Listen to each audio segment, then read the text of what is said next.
Before we get to the film that releases exclusively in theaters on September 24th, let's quickly recap where we last left off. After Eddie Brock took down Carlton Drake, leader of the Life Corporation, following his attempt to bring back more goop with his spaceship, not to be confused with the other Sony Pictures movie Life, which also featured a murderous, slimy black parasite found in space. And you says you've been your plan all along, to make sure that creature doesn't get to Earth. It seemed that Eddie Brock was going to lay low, rebuilding his reporting career while masquerading in the night via Venom as a lethal protector. In the mid-credits scene, we were introduced to the crazy redhead who was insistent on the sun coming out tomorrow.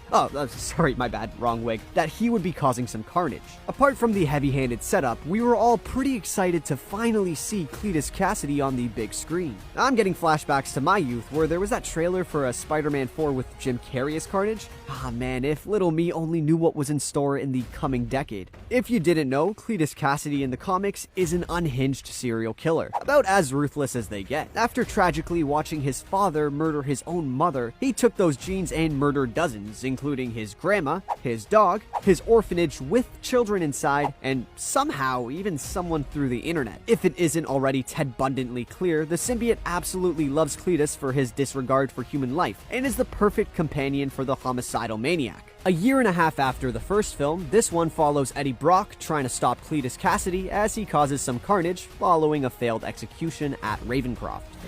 While the Life Corporation would have seemingly been put on hold by the end of the first movie, after the pretty clear threat that the symbiotes imposed, we still somehow have even more symbiotes that will be introduced in this film. Apart from Carnage is his lover Shriek. Now, Shriek technically isn't a symbiote, rather being aptly named after her ability to create sonic blasts along with the ability to tap into people's minds and play out their biggest fears. In recent lore, however, she did bond with the symbiote to amplify her powers and help Carnage out. So while we may not specifically see her get slimed in this movie, it very well may happen in the near future. Another canonically symbiote character teased to be in the movie is Toxin. Get ready, cause some daddy issues are inbound. So, through comic book logic, Toxin is the son of Carnage. Of course, Carnage being Carnage, he wanted to murder his kin as soon as possible. To do this, he infects Detective Patrick Mulligan, who, as we seen in the trailer, is heavily involved in the symbiote case. Once infected, the detective becomes Toxin, who actually gets protected by stepdaddy Venom, leaving them to team up and fight Carnage. You know what?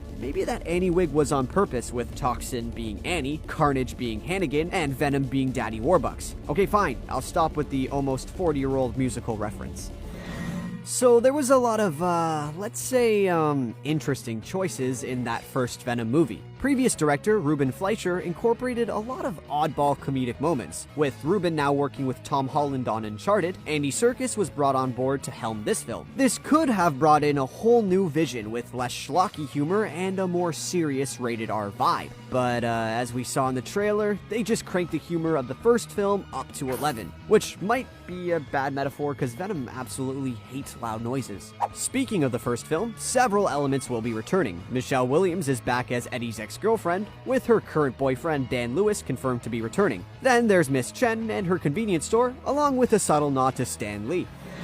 Of course, the question on everybody's mind is, where is Tom Holland? It's kind of crazy that there is still no sign of the wall crawler, considering canonically Venom is a doppelganger. But to that I ask, should we even be expecting Tom? Now, spoilers for Loki Episode 2, the multiverse has been blown open in the MCU sacred timeline, with variants now being able to cross every which way. What is this, some sort of multiverse of madness? What this could present is Venom actually taking place on another Earth altogether and joining the MCU in the same way that Tobey's Doc Ock and Garfield's Electro are entering Spider-Man No Way Home. And how does that even work with all the quantum? It's insane. Sorry.